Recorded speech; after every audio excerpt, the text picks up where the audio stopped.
Hi, Saints. This is the Google Meets Advanced, and the focus on this one is about breakout rooms.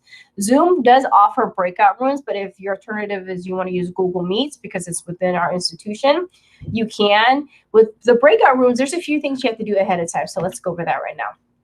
One of the first things that I installed just to make things easier for me was a Mute Tab extension. You can go directly to the Chrome store and type in Mute Tab and install it.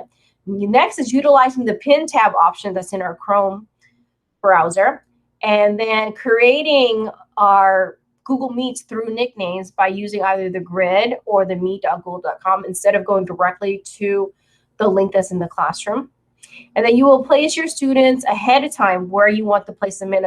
When you think of nicknames, just think of groups. That's just interchangeable for you. So within the nicknames, you have to decide which students you want to put in. And before they arrive, make sure that you are inside that group session.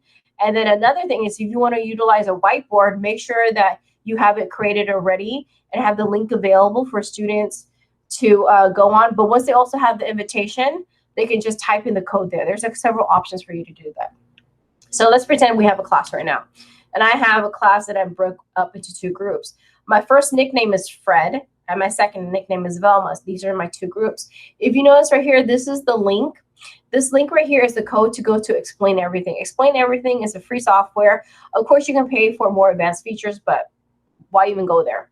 So using the free one, the kids can use a whiteboard where they can write on there, they can type and share things if they need to. So my group is Bob, Tina, Louise, Linda, and Jean. My second group is Teddy, Zeke, Jimmy Jr., Mort, and Marshmallow. So I say, okay, kids, if you're in Velma, go ahead and sign into the group with the nickname Velma.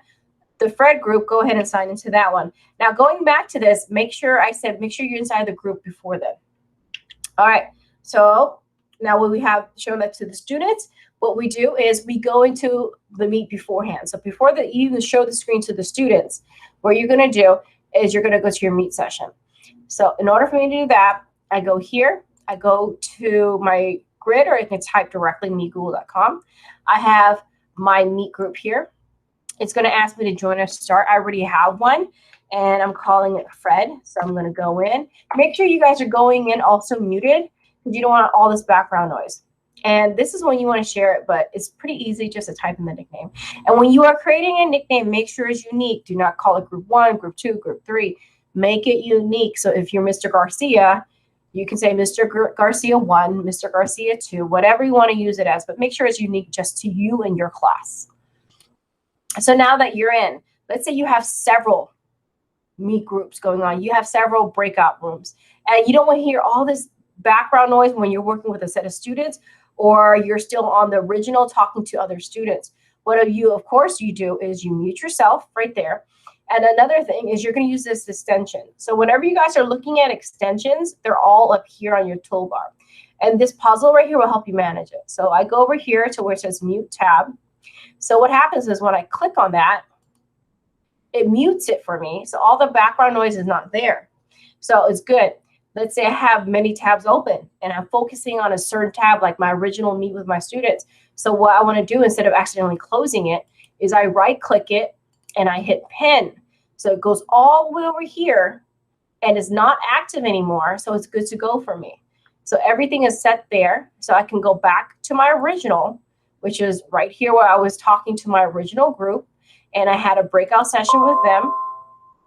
And everything is there, as you can see. So what I'm going to tell the students, okay, now that you're in there, I want you to use Explain Everything site. And how do you get there? So what you guys always do first, you go to Explain Everything, and you can sign in with your SAC Learns account. From here, you can create a brand new project, or they have existing ones already. So they have a storyboard, which is great for English and history, even science when you're creating a chart. Perfect example would be, mitosis, meiosis, how to do the breakdown, things like that.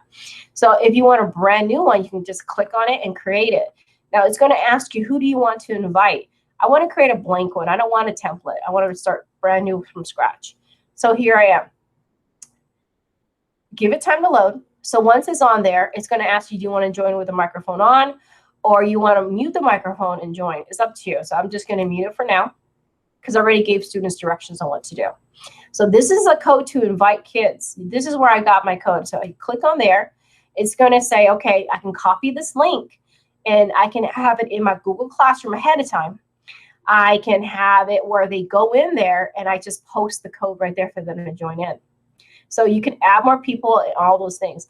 And the great thing about this is, you know, you draw and do what you need to do, all that stuff, you know, do math if you need to, any of that stuff that's in there, and you can utilize all the functions there. And this is the basic free one. So it's great. When you're going in, they can also have utilization of, you know, clicking on this, recording if they need to, all that stuff is really great. All that's available to you. Just make sure that you have all this set up ahead of time in your breakout groups.